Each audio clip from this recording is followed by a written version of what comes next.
नमः शिवाय, हर हर महादेव, श्री शिवाय नमस्तु। पीपल के वृक्ष के नीचे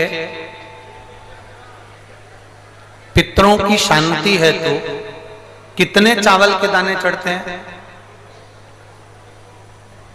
अगर कोई ब्राह्मण ने कह दिया तुम्हारे यहाँ पितृ दोष है, 1 रुपया कमाते हो, 1.25 रुपये खर्च होता है, तुम्हारे पास में पैसा टिकता नहीं, तुम्हारे यहाँ पितरों का दोष है, तो तुम एक चावल का दाना अगर आप कहे कि पीपल के वृक्ष के नीचे अपना दिया लगाओ, पीपल के वृक्ष के नीचे आप जल चढ़ाओ या महादेव के मंदिर में 1 लोटा जल चढ़ाओ, तो हम कहते हैं ना कि प्रदोष के दिन बेलपत्री का वृक्ष, पीपल का वृक्ष, आंवले का वृक्ष, बड़ का वृक्ष या शंकर का शिवालय, फिर से सुन लेना, पीपल का वृक्ष, बेलपत्र का वृक्ष, आंवले का वृक्ष, बट का वृक्ष या फिर शंकर का, जम के बोलो, शिवालय। शिवालय का मतलब शंकर का मंदिर या शिव। प्रदोष के दिन अगर आपको लग रहा है कि हमारे यहाँ पितृदोष है, बहुत तकलीफ चल रही है, बहुत कोई ने कहा पितृदोष है, कोई कह रहा पितरों का, तुम्हारे यहाँ ये तकलीफ है, पितरों की ये तकलीफ है, पितरों की वो तकलीफ है, पितरों की ये तकलीफ है, बार बार अगर कोई कह रहा है तो फिर आपको उसमें स्मरण करना पड़ेगा कि हम चावल के कितने दाने भगवान शंकर को समर्पित कर दें कि भोलेनाथ हमारे पितरों को तृप्त कर दें। हम तृप्त नहीं करेंगे, हमारी सामर्थ्यता नहीं है कि हम पितरों को तृप्त कर सकते। आप में से कोई है जो पितरों को तृप्त कर सकता है? संसार में कोई नहीं जन्मा जो अपने पितरों को, अपने पूर्वजों को तृप्त कर दे।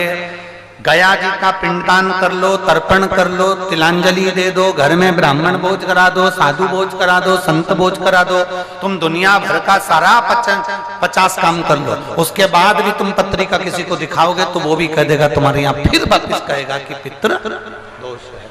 अब तुमने अभी इतना अनुष्ठान करा, इतना पिंडदान करा, इतना तर्पण करा, इतनी तिलांजलि करी, इतना सब कुछ करा, इसके बाद वापिस पितृदोष आ गया, फिर वापिस पितृदोष। क्यों? दुनिया में ऐसा कोई नहीं जन्मा जो अपने पितरों को तृप्त कर। आप अपने घर के लोगों को तृप्त नहीं करते, जो जिंदा हैं वो उनको बोलो री भाई, जीजियो सही है कि गलत है?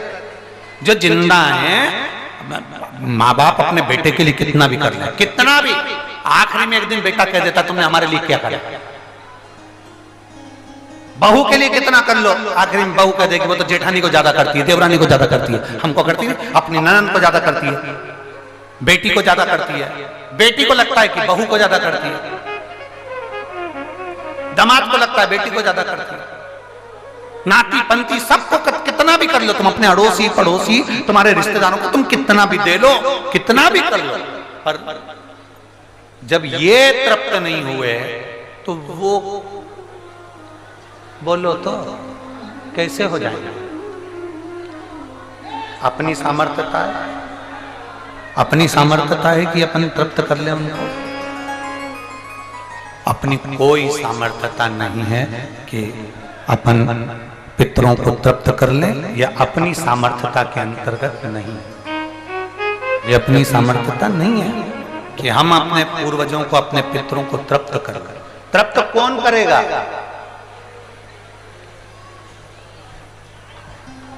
जिनकी शरण में पितृ हैं, वास्तु के देवता भगवान शंकर, काल सर्प दोष के देवता भगवान शंकर, जितने दोष होते हैं पितृ दोष के देवता भगवान शंकर, तो हम तृप्त नहीं कर सकते। अगर इनको तृप्त करेंगे तो देव अधिदेव महादेव करेंगे। आप 7 चावल के दाने, या तो पीपल, बेलपत्र, प्रेशर गला पकड़ रहा हल्का सा, पीपल, बेलपत्र, आंवला, बटवृक्ष या फिर शिवालय, प्रदोष के दिन 7 चावल के दाने आप इन जगह में से कहीं पर भी अगर आप समर्पित कर देते हैं तो उसके बाद आप जो जिंदगी जी रहे हैं और 3 महीने फिर आप अंदाजा लगा कर देखना कि आपने जो 7 चावल के दाने इन स्थान पर अगर आपने समर्पित करे तो उसका फल पितरों को मिला कि नहीं मिला और उसका फल हमें प्राप्त हुआ क्या। ये वो स्थान है जहां प्रदोष के दिन 7 अक्षत चावल का दाना भी हमारे पितरों को पूर्वजों को तृप्त कर देता है। कौन कौन सा स्थान वापिस बोलेंगे सभी लोग। पहला पीपल, दूसरा बेलपत्र, तीसरा आंवला, चौथा बटवृक्ष और 5वां शिवालय, शंकर भगवान का स्थान। अब इसको समझना आपके ऊपर निर्भर है। समर्पित